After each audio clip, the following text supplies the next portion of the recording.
Hello everyone, welcome to the channel the commerce desk.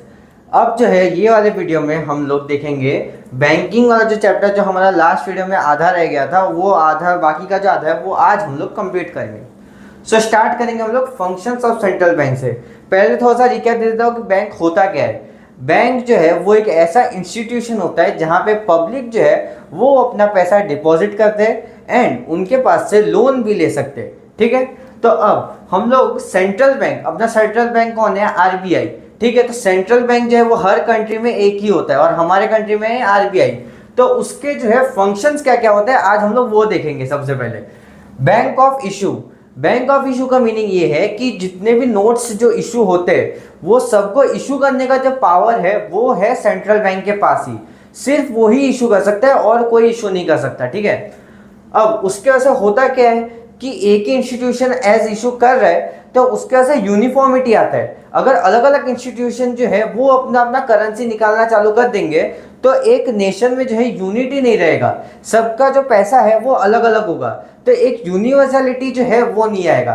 तो medium of exchange जो है वो यूनिवर्सल होना चाहिए। तो अभी इसलिए जो है एक इंस्टीट्यूशन होना बहुत ज़्यादा ज़रूरी है, क्योंकि अलग अलग होगा तो वो जो है मीडियम ऑफ एक्सचेंज यूनिवर्सल नहीं हो पाएगा।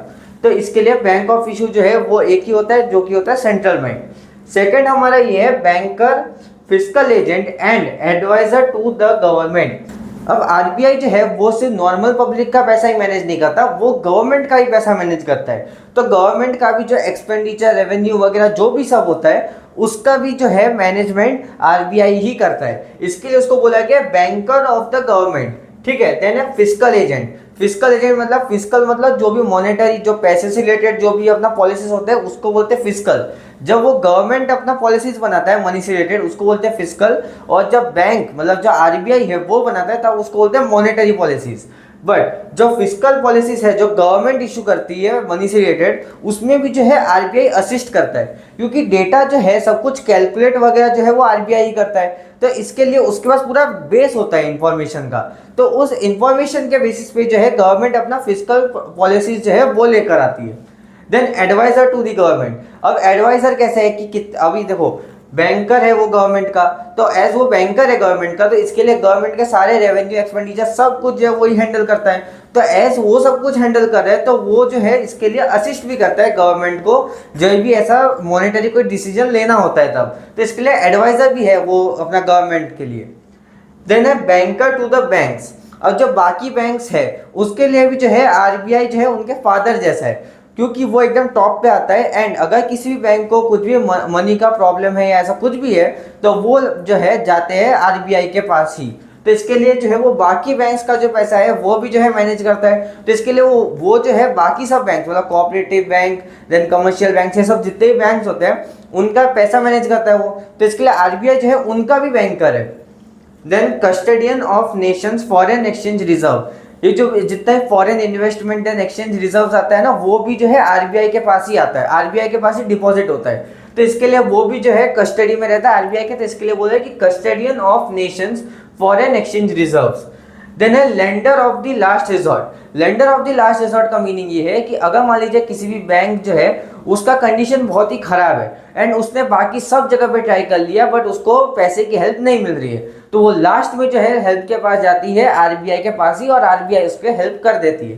तो इसके लिए lender of the last resort. Last resort मतलब एकदम एंड में जब पूरा वो सब कुछ फेल हो जाती है हर डायरेक्शन से, तब वो बैंक जाते हैं आरबीआई के पास। देन है क्लियरिंग हाउस।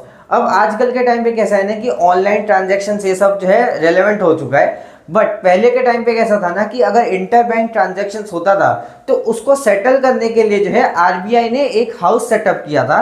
उस हाउस में कैसा रहता था कि सारे जो बैंक्स हैं उनके वर्कर्स अपना उस क्या बोलते हैं हाउस में जो है रहते थे एंड इंटर बैंक ट्रांजैक्शन जो होता था उसको आपस में सेटल करते थे उस हाउस में बैठकर।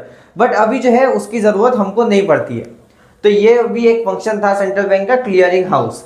देन है कंट्रोलर ऑफ क्रेडिट। अब जो मैंने आपको लास्ट वीडियो में सीआरआर, एसएलआर ये सब कुछ जो आपको बोला था तो वो सब जो है वो सबको मॉनिटर कौन करता है? आरबीआई करता है। तो इसके लिए जो है हम लोग बोलते हैं कि कंट्रोलर ऑफ क्रेडिट, क्योंकि वो सब चीज़ें जो थी वो सब जो पैरामीटर्स थे हमारे पास उन सब के ऊपर जो है डिपेंड करता है कि हमारा जो क्रेडिट है, क्रेडिट मतलब लोन, तो लोन का अमाउंट जो है कैसे फ्लक्चुएट होता रहता है जब वो जो एलिमेंट्स है जैसे कि CRR, SLR, ये सब जो, then reserve ratio, repo rate, ये सब जो भी है, ये सब के अकॉर्डिंग क्रेडिट जो है मतलब लोन, उसका अमाउंट कैसे डिफर करता है वो मैंने आपको लास्ट वीडियो में एक्सप्लेन किया था, जिसमें मैंने आपको मनी एंड बैंकिंग समझाया था। तो उसके अकॉर्डिंग ही जो है क्रेडिट कंट्रोल होता है। तो वो सब मैनेज कौन करता है? Central bank. तो इसके लिए सेंट्रल बैंक का और एक फंक्शन है कंट्रोलर ऑफ क्रेडिट। देन है प्रमोशनल एंड डेवलपमेंट फंक्शन। तो ये जो फंक्शन है ना, ये एक नया फंक्शन है। नया फंक्शन मतलब कैसे? ये जितने भी अभी तक हम लोगों ने फंक्शन पढ़े वो जो है RBI का मतलब सेंट्रल बैंक का जो है ट्रेडिशनल फंक्शंस है, लेकिन आजकल जो है वो ट्रेडिशनल फंक्शंस के आगे भी कुछ फंक्शंस परफॉर्म करता है, और वो है ये promotional and developmental function. Promotional function मतलब कैसा है कि जो सेंट्रल बैंक है वो बैंकिंग सिस्टम को जो है वो और भी स्ट्रांग बनाता है, और जो स्ट्रांग बना के वो जो नए नए फीचर्स लाता है उसको प्रमोट भी करता है। एंड डेवलपमेंटल फंक्शन कैसे? अब देखो, कोई भी जो इकोनॉमी है उसमें मनी का जो फ्लो है वो डिसाइड करता है RBI, ठीक है? तो RBI सब कुछ अगर डिसाइड कर रहा है मनी के बारे में, तो इकोनॉमी जो है उसको कैसे स्टेबल में रखना है वो भी RBI डिसाइड कर सकता है। तो इसके लिए इकोनॉमी को और स्ट्रांग बनाने के लिए भी जो है अपना सेंट्रल बैंक का बहुत ही मेजर रोल होता है। देन है publication of economic and statistical information. अब जो मार्केट में कितना मनी सप्लाई है और मनी से रिलेटेड जितने भी स्टैटिस्टिकल चीजें हैं वो सब कुछ कैलकुलेट कौन करता है? RBI मतलब सेंट्रल बैंक। तो सेंट्रल बैंक कैलकुलेट करता है, तो इसके लिए जो है उसका पब्लिकेशन का भी जो रिस्पॉन्सिबिलिटी है वो भी सेंट्रल बैंक का ही होता है। तो ये भी और एक फंक्शन है सेंट्रल बैंक का। सो यहाँ पे जो है हमारे सारे फंक्शन जो है सेंट्रल बैंक के वो हो गए एंड। आई होप आप लोगों को समझ में आया होगा। और एक बार हम लोग रिकैप कर लेते हैं। सबसे पहला फंक्शन था बैंक ऑफ इशू, सेकंड है banker, fiscal agent and adviser to the government, third है banker to the banks, fourth है custodians of nations foreign exchange reserves, fifth है lender of the last resort, sixth clearing house, seventh controller of credit, eighth promotional and developmental function, ninth publication of economic and statistical information. अब हम लोग पढ़ेंगे कि commercial banks के क्या क्या जो है फंक्शन होते हैं। उससे पहले मैं आपको एक चीज बता देना चाहता हूँ कि मैंने आपको लास्ट वीडियो में समझाया था कि CRR, SLR ये सब अपना सेपरेट कर देने के बाद जो लोन का अमाउंट अपना बचता है उसको जो है कमर्शियल बैंक्स लोन्स में प्रोवाइड करते हैं। तो उस प्रोसेस का जो नाम है ना वो है क्रेडिट क्रिएशन। तो उस क्रेडिट क्रिएशन की जो लिमिट्स है वो भी आज हम लोग इस वीडियो में पढ़ेंगे। वो लास्ट वीडियो में रह गया था, तो इस वीडियो में हम लोग वो भी कवर कर लेंगे। तो अभी हम लोग देखेंगे कि फंक्शंस ऑफ कमर्शियल। अब हम लोग देखेंगे फंक्शंस ऑफ कमर्शियल बैंक। सबसे पहले है एक्सेप्टेंस ऑफ डिपॉजिट्स। मैंने आपको लास्ट वीडियो में समझाया था कि हम लोग किसी भी कमर्शियल बैंक में जो है मतलब किसी भी बैंक में हम लोग कौन से अकाउंट्स में जो है मनी डिपॉजिट कर सकते हैं। एक है सेविंग्स अकाउंट, देन है करेंट अकाउंट, देन है रिकरिंग डिपॉजिट, रिकरिंग जो हम लोग डिपॉजिट करते हैं उसका अकाउंट, देन था फिक्स अकाउंट, फिक्स डिपॉजिट का अकाउंट, ठीक है? तो ये चार वेज में जो है जो कमर्शियल बैंक है वो डिपॉजिट्स को एक्सेप्ट करते हैं। देन है एडवांसिंग ऑफ लोन्स, जो अपना कमर्शियल बैंक से उससे हम लोग लोन ले सकते हैं, ठीक है? तो इसके लिए वो वाला फंक्शन है एडवांसिंग ऑफ लोन्स। देन है facilitation of payment through cheques. हम लोग चेक्स लेके जाते हैं बैंक के पास तो हमको पेमेंट मिल जाता है, ठीक है ना? तो ये जो है फैसिलिटेट करता है कमर्शियल बैंक्स। देन है ट्रांसफर ऑफ फंड्स। हम लोग जो है फंड्स को, मनी को जो है एक बैंक से दूसरे बैंक अकाउंट में ट्रांसफर वगैरह कर सकते हैं, तो वो फंक्शन है कमर्शियल बैंक का। देन है agency functions. So fifth function है बैंक कमर्शियल बैंक्स का एजेंसी फंक्शन। एजेंसी फंक्शन मतलब क्या है ना कि बैंक जो है हमको काफी सारे ऐसा एजेंट जो है फंक्शन प्रोवाइड करता है। जैसे कि हम लोग किसी भी बैंक में जाके जो है हमारा म्यूचुअल फंड्स का जो अकाउंट है वो खुलवा सकते हैं, ठीक है?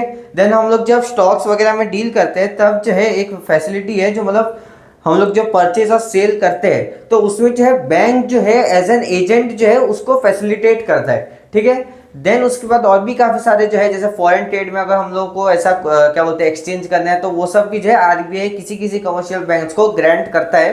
तो ऐसे जो एजेंसी फंक्शंस है वो कमर्शियल बैंक्स जो है वो पब्लिक को प्रोवाइड करती है, ठीक है? सेकंड हमारा ये सिक्स्थ है general utility services. General utility services मतलब हम लोग को जो है बैंक हमको प्रोवाइड करता है, लॉकर प्रोवाइड करता है।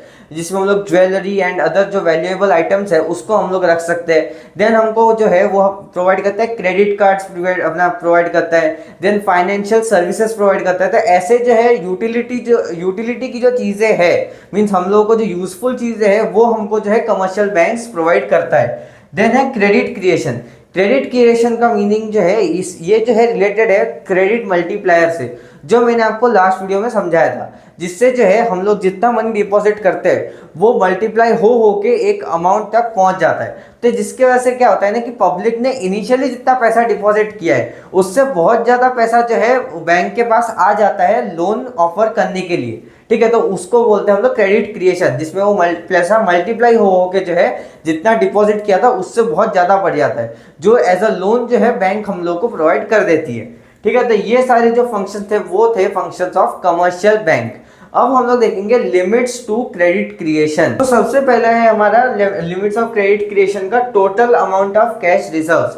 Total amount of cash reserves मतलब इकोनॉमी में जितना पैसा है वो जो है होता है हमारा total amount of cash reserves. मतलब अगर मान लीजिए इकोनॉमी में जो है वो पैसा है ही नहीं, मतलब बहुत ही कम पैसा है, तो अगर कम पैसा होगा तो बैंक्स के पास डिपॉजिट भी कम होगा, तो डिपॉजिट कम होगा तो जो मल्टीप्लाइंग पावर है क्रेडिट क्रिएशन का वो भी कम होगा, क्योंकि मल्टीप्लायर जो है वो वर्क किस पे करता है, डिपॉजिट के अमाउंट पे। अगर डिपॉजिट का अमाउंट ही कम है तो क्रेडिट क्रिएशन जो होगा मल्टीप्लाई हो के वो भी जो है कम ही होगा। अगर मार्केट में पैसा ज़्यादा है तो क्रेडिट क्रिएशन भी ज़्यादा होगा। Then cash reserve ratio, bank को जो है एक अमाउंट जो है मतलब एक पार्ट जो है डिपॉजिट का वो क्या बोलते हैं डिपॉजिट करना पड़ता है आरबीआई को, एंड एक पार्ट रखना पड़ता है खुद के पास SLR स्टैट्यूटरी लिक्विडिटी रेशो। ठीक है, तो अब ये दोनों अमाउंट साइड पे रखने के बाद जितना भी अमाउंट बचता है वो जो है bank as a loan offer करते हैं। तो ये दोनों जो अमाउंट है वो साइड पे रखना पड़ रहा है, तो इसके लिए जो है जो लोन देने के लिए जो अमाउंट है वो कम हो जा रहा है। तो इसके लिए जो क्रेडिट क्रिएशन है वो भी कम हो जा रहा है, क्योंकि डिपॉजिट मतलब हमारे पास लोन जो है वो देने के लिए पैसा कम है, मीन्स क्रेडिट क्रिएशन के लिए मतलब मल्टीप्लाई करने के लिए जो मनी है वो भी कम है। तो अभी अगर मान लीजिए कि ये जो रिजर्व्स का जो अमाउंट है वो कम हो जाता है तो लोन देने के लिए पैसा बढ़ जाएगा, तो लोन देने के लिए पैसा बढ़ जाएगा तो देन वो मल्टीप्लाई हो के और भी ज़्यादा वैल्यू बन जाएगा। बट अगर ये रिजर्व्स का जो अमाउंट है वो इंक्रीज हो गया तो जो क्रेडिट क्रिएशन है वो डिक्रीज हो जाएगा। देन है banking habits of the people. अभी अगर पीपल की जो है मतलब जो पर्सन है इकोनॉमी में उन सब की हैबिट जो है वो ऐसी है कि वो लोग करेंसी में डील करते हैं, मतलब ऑफलाइन नोट्स वगैरह में। ठीक है, वो लोग बैंक टू बैंक जो है ट्रांजैक्शंस में उतना क्या बोलते हैं बिलीव नहीं रखते, मीन्स चेक के through transaction, then bank receipt के थ्रू ट्रांजैक्शन जो है उस पर ज़्यादा रिलाई नहीं करते। तो क्या होगा ना कि अपना बैंक को जो है ज़्यादा पैसा रखना पड़ेगा खुद के पास, सो दैट वो लोग जो कस्टमर्स हैं उनको क्लाइंट्स को पे कर सके। बट अपना अगर मान लीजिए जितने भी लोग हैं वो लोग चेक्स के ऊपर ज़्यादा डिपेंडेंट है अपना ट्रांजैक्शंस करने के लिए, तो उसमें क्या होता है ना कि बैंक का जो पैसा है वो इवेंचुअली रहेगा तो बैंक के पास ही, उसको मतलब अलग से ऑफलाइन में नोट तो नहीं प्रोवाइड करना पड़ रहा है ना, बैंक टू बैंक ट्रांजैक्शन हो रहा है तो पैसा जो है इवेंचुअली बैंक में ही है। तो इसके लिए तब जो है उसको ज़्यादा रिजर्व नहीं रखना पड़ता है, वो ज़्यादा देन जो पैसा है वो लोन के लिए जो है साइड पे कर देता है। बट अगर सारे लोग करेंसी में डील कर रहे हैं तो उसको करेंसी पे तो करना पड़ेगा ना क्लाइंट्स को, तो इसके लिए जो है उनको बहुत ज़्यादा बड़ा रिजर्व जो है रखना पड़ेगा पैसे का ये क्लाइंट्स को देने के लिए। देन लोन का जो पैसा है वो कम हो जाएगा। Then nature of the securities offered, bank जो है ना वो क्या ट्राई करता है कि जितना भी लिक्विड जो है क्या बोलते हैं सिक्योरिटी हो उतना अच्छा, जितना लिक्विड हो मतलब कैसा कि जितना जल्दी जो है वो एसेट बिक सकता है उसको बोलते हैं लिक्विडिटी। तो जितना ज़्यादा जल्दी एसेट बिक सकता है ना तो वैसा ही एसेट जो है वो लोग एज अ सिक्योरिटी लेते हैं अपना लोन प्रोवाइड करते टाइम।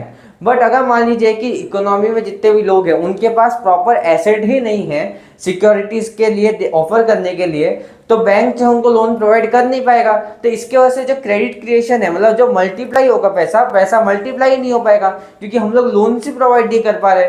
ठीक है, क्योंकि लोगों के पास सिक्योरिटी नहीं है लोन लेने के लिए। देन है बिजनेस कंडीशंस। बिजनेस कंडीशंस मतलब कैसा है कि जब बूम का पीरियड आता है, जब बिजनेस जो है वो बहुत ज़्यादा प्रॉफिट अर्न करते हैं, तब क्या होता है ना कि बिजनेस ओनर्स जो है वो और भी ज़्यादा पैसा जो है बैंक से लेके इन्वेस्ट कर देते हैं बिजनेस में। तो तब जो है बैंक्स को खुद भी लोन देने का मन करता है और इंटरेस्ट रेट भी हाई रहता है। बट जब भी जो है डिप्रेशन का पीरियड आता है तब सारे बिजनेसमैन जो है वो इन्वेस्टमेंट जो है एकदम ही लो कर देते हैं। तब जो है बैंक्स भी जो है अपना लोन नहीं देते, क्योंकि लोन का जो रीपेमेंट है उसमें वो डाउट आ जाता है कि ये लोग रीपे कर पाएंगे कि नहीं कर पाएंगे। इसके लिए बैंक भी जो है ज़्यादा लोन नहीं दे पाता है। तो बैंक लोन देगा नहीं तो पैसा जो है वो मल्टीप्लाई होगा नहीं। तो इसके लिए ये भी जो है एक लिमिट है क्रेडिट क्रिएशन में। देन है monetary policy of the central bank. Monetary policy में वही सारी चीजें यूज होती है, CRR SLR। तो वो सब जो है बैंक इंक्रीज डिक्रीज करेगा तो इससे भी जो है एक अफेक्ट होगा क्रेडिट क्रिएशन में। तो इसके लिए जो है ये भी एक लिमिटेशन है क्रेडिट क्रिएशन में। अब हम लोग देखेंगे कि आरबीआई जो है वो किसी भी कंट्री में, मतलब सेंट्रल बैंक जो है वो किसी भी कंट्री में क्रेडिट को कंट्रोल कैसे करता है। अब क्रेडिट कंट्रोल करने के जो है दो मेथड होते हैं। एक होता है क्वांटिटेटिव मेथड, दूसरा होता है क्वालिटेटिव मेथड। क्वांटिटेटिव मेथड जो है वो वैसे मेथड होते हैं जिसमें पूरा इकोनॉमी का जो क्रेडिट क्रिएशन है वो अफेक्ट होता है, जिसमें जो है CRR SLR LRR ये सारे जो एस्पेक्ट्स है वो आ जाते हैं। और वो मैंने आपको बताया था कि कैसे जो है इकोनॉमी को अफेक्ट, मतलब इकोनॉमी में मनी सप्लाई को अफेक्ट करते हैं। अगर ये सब चीजें जो है वो इंक्रीज होता है तो मार्केट में जो है मनी सप्लाई डिक्रीज होता है और क्रेडिट क्रिएशन भी जो है वो डिक्रीज होता है। ठीक है। अब दूसरा होता है क्वालिटेटिव मेथड। क्वालिटेटिव मेथड में जो है किसी एक स्पेसिफिक सेगमेंट का जो है क्रेडिट जो है वो क्रिएशन जो है वो अफेक्ट होता है। जैसे कि रेगुलेशन ऑफ कंज्यूमर क्रेडिट। अब क्या करते हैं कि हम लोग कोई एसेट लेते हैं, जैसे कोई मतलब हाई वैल्यू का गुड लेते हैं, जैसे घर ले लिया या कुछ बाइक वगैरह ऐसा कुछ ले रहे हैं। तो हम लोग क्या करते हैं कि थोड़ा सा मनी जो है वो डाउन पेमेंट कर दिया, देन बाकी का जो है बैंक से तब पे करवा देते हैं, देन इंस्टॉलमेंट में हम बैंक को पे करते हैं।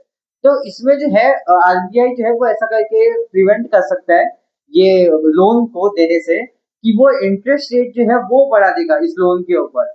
तो इंटरेस्ट रेट अगर बढ़ जाएगा तो लोगों के पास इंसेंटिव कम रहेगा ऐसे टाइप के लोन लेने के लिए।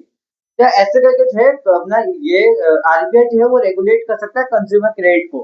Then regulation of margin requirements. अब मार्जिन रिक्वायरमेंट्स क्या होता है, जैसे कि जो हम लोग सिक्योरिटी देते हैं कमर्शियल बैंक्स को, तो उसके अकॉर्डिंग कितना अमाउंट हमको लोन में मिल सकता है वो डिसाइड करना होता है। तो वो कैसे डिसाइड होता है, वो मार्जिनल रिक्वायरमेंट से जो है डिसाइड होता है। मान लीजिए मैं अपना एक घर जो है वो गिरवी रखता हूँ, ठीक है। तो उसका जो घर का वैल्यू है वो है 1 करोड़। अब बैंक का अगर मान लीजिए मार्जिन रिक्वायरमेंट जो है वो है 30%, तो बैंक जो है वो 30 लाख जो है वो साइड कर देगा एंड मुझे लोन देगा 70 लाख तक का। ठीक है। तो ये जो मार्जिन रिक्वायरमेंट है ये अगर मान लीजिए ज्यादा हो जा रहा है, मतलब बढ़ जा रहा है, तो क्या होगा कि क्रेडिट क्रिएशन जो है वो कम हो जाएगा, क्योंकि मैं लोन कम ले पाऊंगा। क्योंकि मान लीजिए अगर समझ लीजिए कि अपना जो मार्जिन रिक्वायरमेंट है ये 30 से 40% अगर हो जाएगा तो लोन मुझे मिलेगा 60 लाख का। तो इसके लिए जो लोन जो है वो मैं कम ले पाऊंगा, तो मनी जो है वो मल्टीप्लाई कम होगा, तो इसके लिए क्रेडिट क्रिएशन जो है वो भी अफेक्ट होगा। देन है क्रेडिट रैशनिंग। रैशनिंग का मतलब जो है एक लिमिट लगा देना। तो इसमें जो है आरबीआई जो है वो लिमिट लगा सकता है कि ऐसे टाइप के लोन्स में जो है इतना तक लिमिट है, मतलब इससे ज्यादा लोन नहीं प्रोवाइड कर सकते कमर्शियल बैंक्स। तो इसमें जो है किसी स्पेसिफिक सेक्टर में, जैसे मान लीजिए फार्मिंग के सेक्टर में जो है आरबीआई ने लगा दिया रोक कि इतने से ज्यादा जो है लोन नहीं दे सकते। तो कमर्शियल बैंक जो है वो उससे ज्यादा लोन प्रोवाइड नहीं कर सकते फार्मिंग सेक्टर में। ठीक है। Then direct action. कभी कभार क्या होता है ना कि आरबीआई जो है वो जब बैंक्स को बोलता है कि अपना क्रेडिट क्या बोलते हैं, क्रेडिट को जो है कम प्रोवाइड करना है, लोन्स कम प्रोवाइड करना है, ऐसा सब जो है बैंक्स, आरबीआई जो है वो डायरेक्टली बैंक्स को बोलता है। कभी कभी कि कुछ बैंक जो है वो रूल्स और प्रोसीजर्स को फॉलो नहीं करते हैं, तो उसमें जो है आरबीआई डायरेक्ट एक्शन ले सकता है। Then moral suasion. Moral suasion मतलब क्या होता है कि आरबीआई जो है उसका एक मॉरल मतलब बहुत ज्यादा हाई है, मतलब वो हेड है सबका, तो उसका एक बहुत ही ज्यादा वैल्यू है। तो वो जो है बाकी सारे जो कमर्शियल बैंक्स और बाकी सारे जो बैंक्स है उनके हेड्स का एक मीटिंग बुलाता है एंड उनको जो है क्या बोलते हैं सजेशंस जो है वो देते हैं क्रेडिट क्रिएशन के रिलेटेड। तो वो जो सजेशंस आरबीआई दे रहा है, मतलब वो ऐसा क्या बोलते हैं कोई रूल वगैरह नहीं बना रहे, बट वो सजेशन दे रहा है, बट उसका मॉरल वैल्यू इतना ज्यादा है कि उसके सजेशन भी जो है सब लोग फॉलो करते हैं। तो इसके लिए जो अपना हेड्स है बैंक के वो लोग जो है उनके सजेशन पे फॉलो करके चेंजेस करते हैं क्रेडिट क्रिएशन में। देन है पब्लिसिटी। पब्लिक वो आरबीआई जो है वो ऐसे करके पब्लिक में पब्लिसिटी करते हैं कि मार्केट में जो है कंडीशन ऐसे ऐसे चल रहे हैं, बुरे कंडीशन चल रहे हैं, तो कमर्शियल बैंक्स को जो है ऐसे स्टेप्स लेने चाहिए। देन पब्लिक को जो है क्या क्या मॉनिटरी स्टेप लेने चाहिए, ऐसे वो पब्लिसिटी के थ्रू भी जो है चेंजेस करवा सकता है। तो ये हमारा जो लास्ट टॉपिक था इस चैप्टर में वो भी कंप्लीट हो चुका है। आई होप आप लोगों को जितने भी कॉन्सेप्ट थे इस चैप्टर में वो आप लोगों को समझ में आए होंगे। मैं मिलूंगा आपको एक नए वीडियो में एक नए टॉपिक के साथ। Thanks for watching.